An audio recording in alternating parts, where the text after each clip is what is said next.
السلام عليكم. ازي حضرتك؟ ازي حضرتك؟ اهلا وسهلا اهلا وسهلا اهلا وسهلا. انا جاي مع مدام نوال النهارده عشان يعني اتقدم لبنت حضرتك ابتهال، بنت مدام منال، وجاي على السمعة وجاي على ان انا اتشرف بيكوا يعني. جاي ليه؟ انا جاي اكمل نص ديني حضرتك واستقر وافتح بيت بقى يعني ان شاء الله ونتبسط كلنا يعني. شفتها قبل كده؟ لا بصراحة لا، ما شفتهاش قبل كده، بس شفت صورة مع خالتها مدام نوال يعني، فجيت على السمعة وقالت لي دي بنت متربية وانا اللي مربيها وكده. مدام نوال عارفاني يعني، اشتغلت معايا كذا مرة وكده يعني.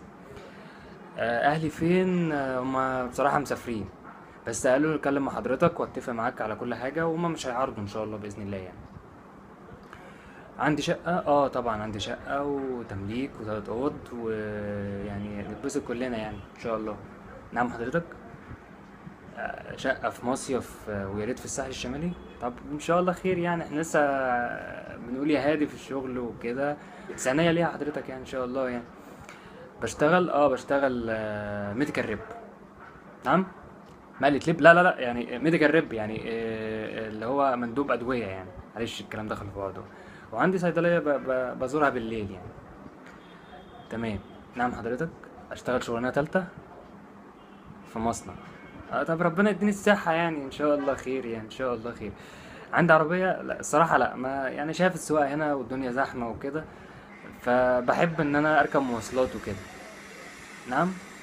بنت حضرتك رجلها بتوجعها ونمشي في الشارع وننطنطة في المواصلات. طب المطلوب يعني.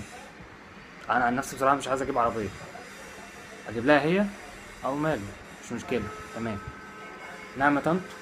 الشبكة والمهر، اتفضلي. نعم. بنت خالتها جابت شبكة ب50,000 جنيه، لازم هي تبقى أحسن منها. تمام. والمهر كام؟ 100,000 جنيه، لازم طبعا تبقى أحسن منها. طب تمام. طب يعني سؤال صغير، الجهاز أنا عليا إيه؟ الأوض والصالون والمطبخ. طب على حضراتكم إيه إن شاء الله؟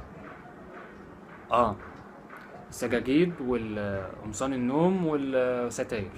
طب تمام. نعم يا عمي. الفرح، اه هو اللي انا اعرفه ان الفرح بيبقى بالنص، ما دام مش هنعمل خطوبه يبقى بالنص. نعم. فرح عليا. تمام. احسن مكان في مصر كمان. تمام. وايه كمان؟ البوفيه يجي من بره. اه. نعم يا طنط. مأذون عليكم، مش عايزين تتعبوني طب شكرا طب ممكن بس لحظه بس اكلم الناس واجيلكم. الناس اتجننت، فاكرين الجواز بطلبات كتير، وانها هات هات هات وفلوس قد كده والدنيا ايه، حلوه. مش فاكرين ان هما لما بنتهم تعيش تعيسة يبقى كده هما كويسين. واحد ياخدها خاف فيها ربنا، يحطها في عينه، عايشة عيشة معززة ومكرمة زي ما جت من بيت أهلها، مش فارق معاهم الكلام ده. تاني حاجة، أظن يا طنط أو يا عم الحاج، خدت انت فلوس كتير مهر وشبكة وطلبت طلبات كتير. انت مش هتبقى مبسوط لما بنتك عايشة تعيسة، اللي انت عملتها معاملة قفص الطماطم في مزاد علني. انت فاكرني مؤدب؟